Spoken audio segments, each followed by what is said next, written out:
1 iyuldan pensiya, nafaqa, ijtimoiy to'lovlar, bank kartalari, hujjat tekshiruvlar va qayta hisob-kitoblar bo'yicha ko'pchilik e'tibor bermasa, pulidan ayrilishi, to'lovi kechikishi yoki ortiqcha yugurga tushib qolishi mumkin. Men bugun sizga oddiy tilda kim nimaga tayyor turishi kerak, qaysi hujjatlar kerak bo'ladi, qaysi holatda pensiya to'xtab qolishi mumkin va qaysi holatda aksincha qo'shimcha pul olish imkoniyati borligini batafsil tushuntirib beraman. Bu ma'lumot nafaqat pensionerlar, balki ularning farzandlari, nevaralari, boquvchisini yo'qotgan oilalar, nogironligi bo'lgan fuqarolar va yaqinida keksa ota-onasi bor har bir odamga tegishli. Shuning uchun hoziroq kanalga obuna bo'ling, videoga like bosing va yaqinlaringizga ham yuboring. Chunki bitta vaqtida ko'rilgan video ba'zan bir oylik pensiyani saqlab qoladi. Bitta to'g'ri maslahat esa odamni idora sarson bo'lishdan qutqaradi. Avval qanday edi? Ko'pchilik pensiyani yillar davomida bir xil tartibda olib kelgan. Kimdir bank kartasiga olgan, kimdir naqd shaklda, kimdir ishonchnoma orqali farzandiga oldirgan. Kimdir hujjatlari eskirgan bo'lsa ham tizimda baribir yurib turibdi deb o'ylagan.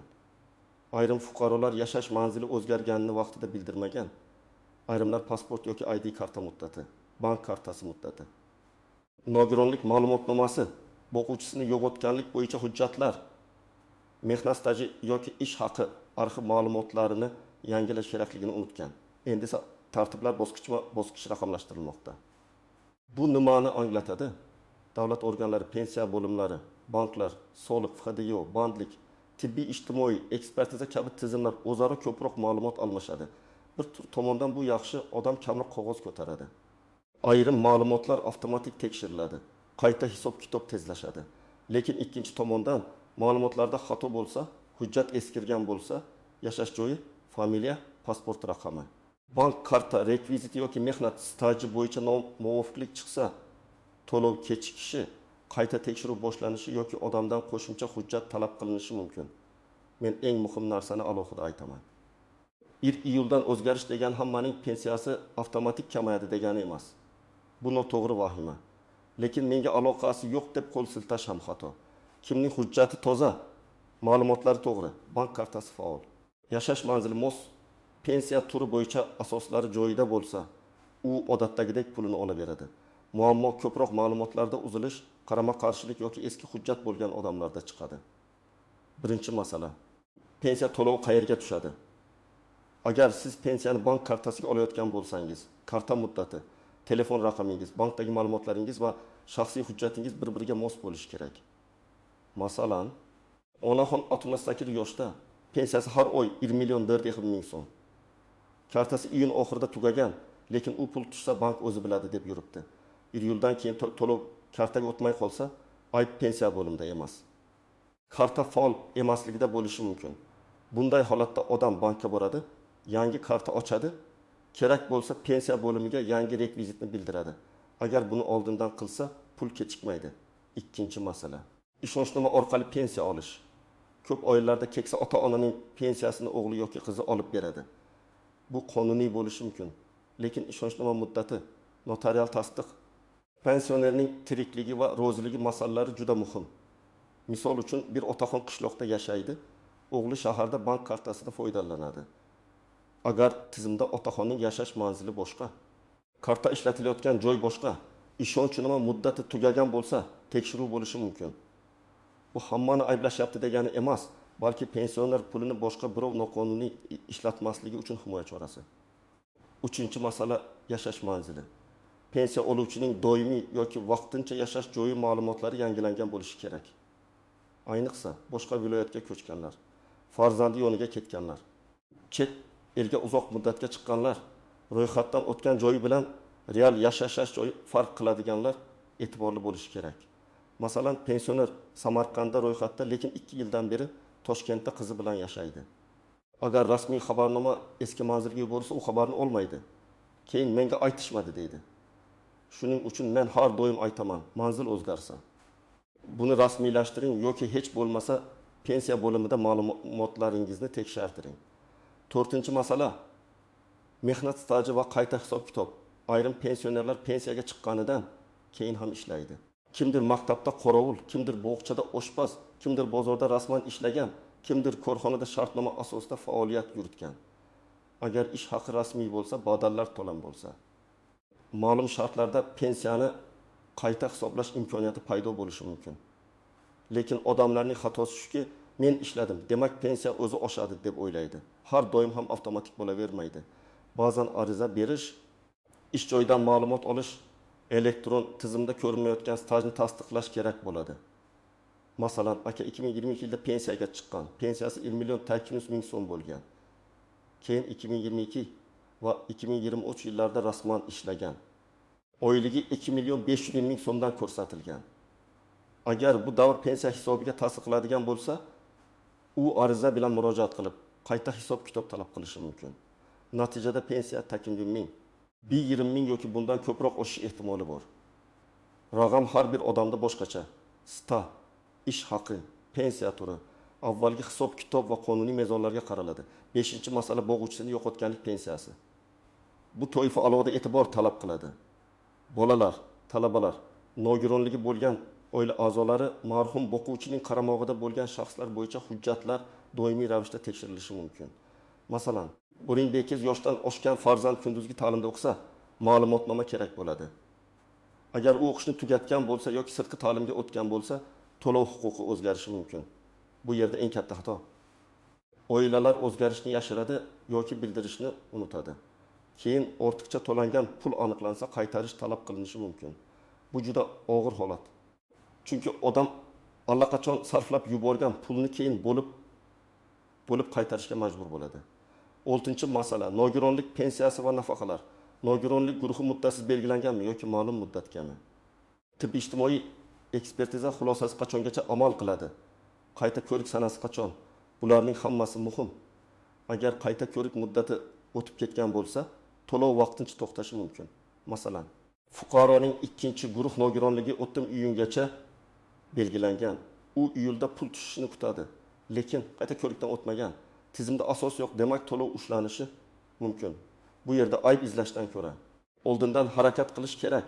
Tibbiy hujjatlarni tayyorlash, shifokor ko'rigidan o'tish, xulosani yangilash. Agar sizning pasportingiz yoki ID kartangiz joyida, bank kartangiz faol, yashash manzilingiz to'g'ri, pensiya turi bo'yicha hujjatlaringiz yangilangan, ishonchnoma muddati o'tmagan, nogironlik yoki boquvchisini yo'qotganlik bo'yicha asoslaringiz aniq bo'lsa, ortiqcha vahima qilishingiz shart emas. Siz faqat tekshirib qo'ysangiz kifoya. Lekin quyidagi odamlarga men alohida ogohlantirish beraman. Birinchisi, hujjati eski bo'lganlar. Ikkinchisi, boshqa viloyat yoki tumanga ko'chganlar. Uchinchisi, pensiyasini boshqa odam orqali olayotganlar. To'rtinchisi, bank kartasi muddati tugayotganlar. Beshinchisi, nogironlik guruhi muddati bor bo'lganlar. Oltinchisi, boquvchisini yo'qotganlik pensiyasi olayotgan. Farzandi 10 yoshdan oshgan oilalar. Yettinchisi, pensiyaga chiqqandan keyin ishlagan, lekin qayta hisob kitob so'ramaganlar. Sakkizinchisi, ish stajida arxiv bilan bog'liq muammo bo'lganlar. Hayotiy misol keltiraman. Bir ayol 6 yoshda pensiyaga chiqqan, lekin 1990 yillardagi zavod staji pensiya hisobiga to'liq kiritilmagan. Sababi arxiv ma'lumoti vaqtida topilmagan. U 3 yil davomida kamroq pensiya olib yurgan. Keyin arxivdan ma'lumot topilgan, qayta hisoblash uchun murojaat qilgan. Natijada pensiyasi oyiga 200 ming so'mga oshgan. 200 ming so'm kimdir uchun kichik tuyulishi mumkin, lekin pensioner uchun bu to'g'ri. Kommunal to'lov yoki bir haftalik bozorlik degani. Shuning uchun staj masalasiga befarq qarash mumkin emas. Yana bir misol. Otaxonning pensiyasi 2 million 100 ming so'm. U kasal bo'lgani uchun pensiyasini nabirasi bankomatdan olib beradi. Bank kartasi nabiraning qo'lida, telefon xabarnomalari ham nabirada. Bir kuni karta bloklanadi. Chunki bank shubhali operatsiyalarni ko'radi. Otaxon pulini ola olmaydi. Muammo nimada? Pul otaxonning nomida, lekin amalda boshqa odam boshqaradi. Bunday vaziyatda eng to'g'ri yo'l qonuniy ishonchnoma rasmiylashtirish, bankdagi aloqa raqamini tartibga solish. Pensionerning o'zi roziligi borligini hujjat bilan ko'rsatish.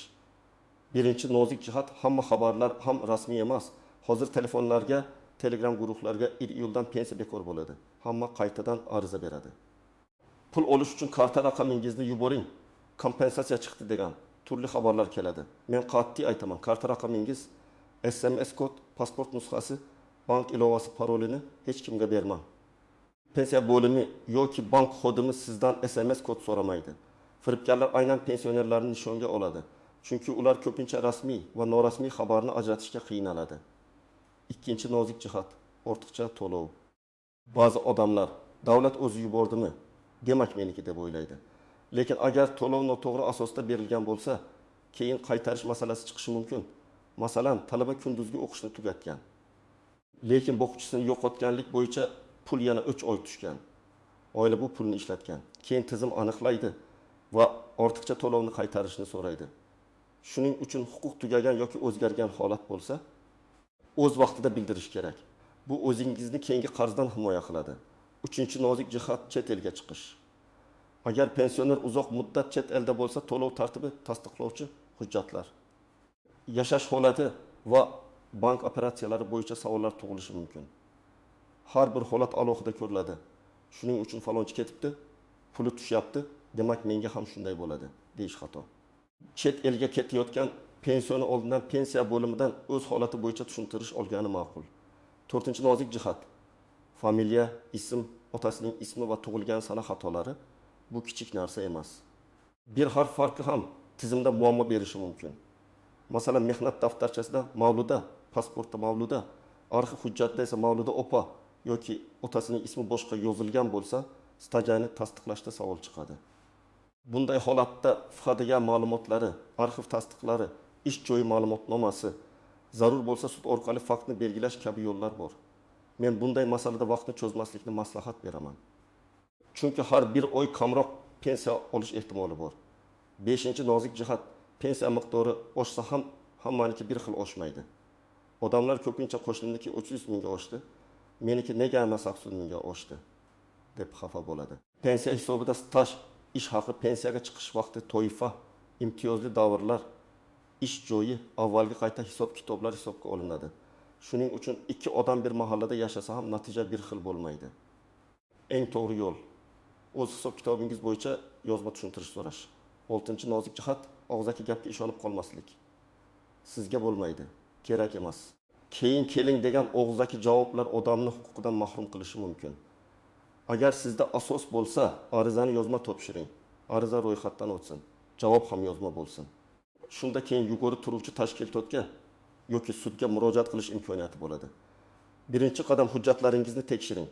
Pasport yoki ID karta, pensiya guvohnomasi, bank kartasi, plastik karta muddati, telefon raqami, yashash manzili, ishonchnoma, nogironlik xulosasi, talabalik ma'lumotnomasi, nikoh yoki ajrim hujjatlari, vafot etgan boquvchi bo'yicha guvohnoma, bolalarning tug'ilganlik guvohnomalari bor yo'qligini ko'rib chiqing. Bularni bir papkaga solib qo'ying.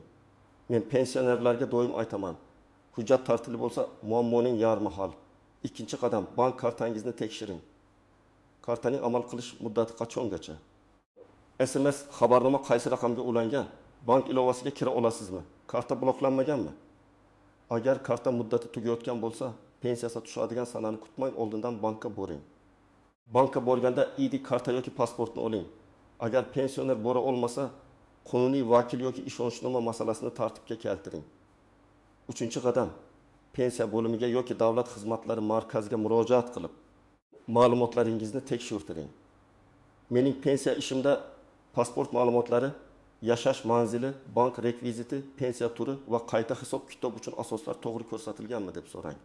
Agar siz ishlagan bo'lsangiz, pensiyaga chiqqanimdan keyingi rasmiy ish davrim hisobga olinganmi deb alohida so'rang. 4-qadam, arxiv va mehnat stajini tekshiring.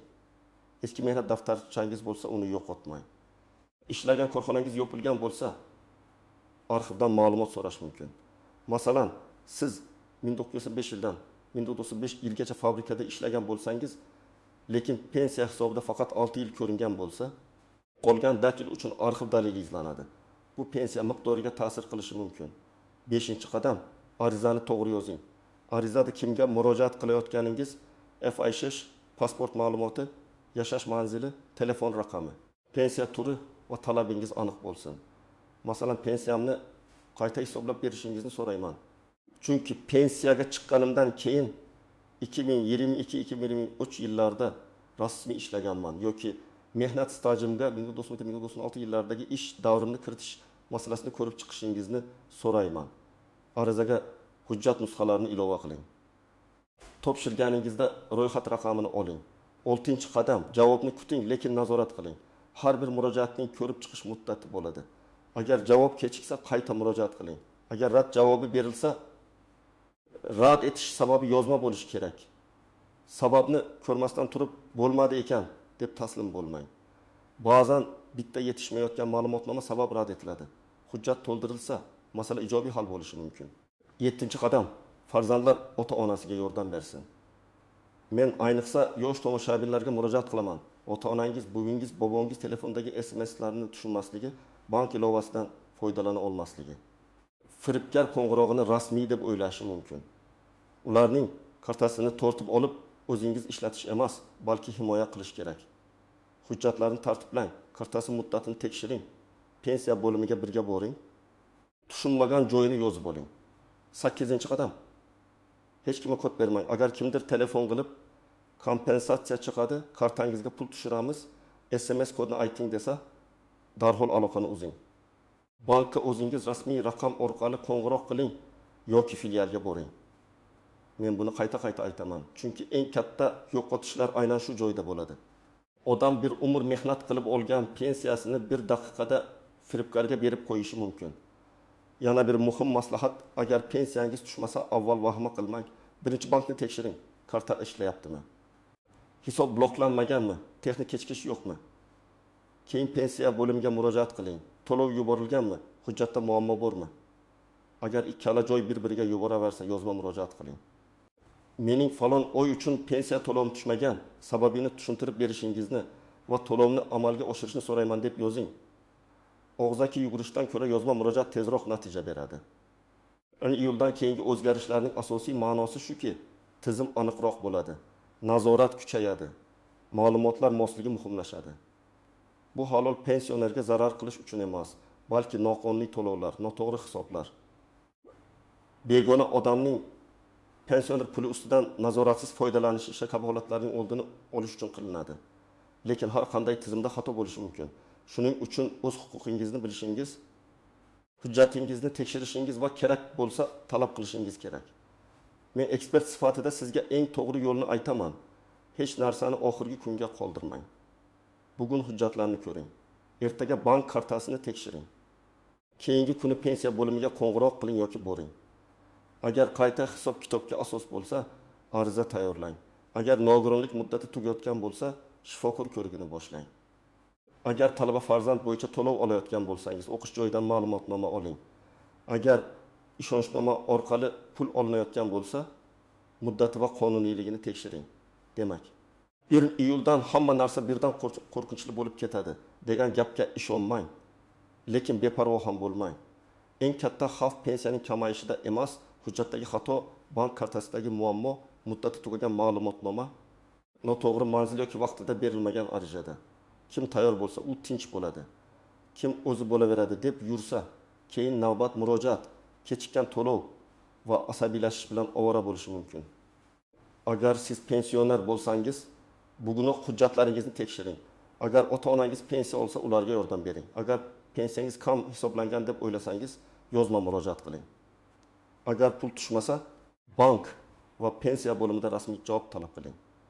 Sizningcha 1 iyuldan keyingi bu tartiblar pensionerlarga yengillik beradimi yoki ortiqcha qiyinchilik tug'diradimi? Fikringizni izohlarda yozing. Videoni like bilan qo'llab-quvvatlang, kanalga obuna bo'ling va bu ma'lumotni albatta yaqinlaringizga yuboring. Chunki bitta ogohlantirish kimningdir pensiyasini, xotirjamligini va vaqtini saqlab qolishi mumkin.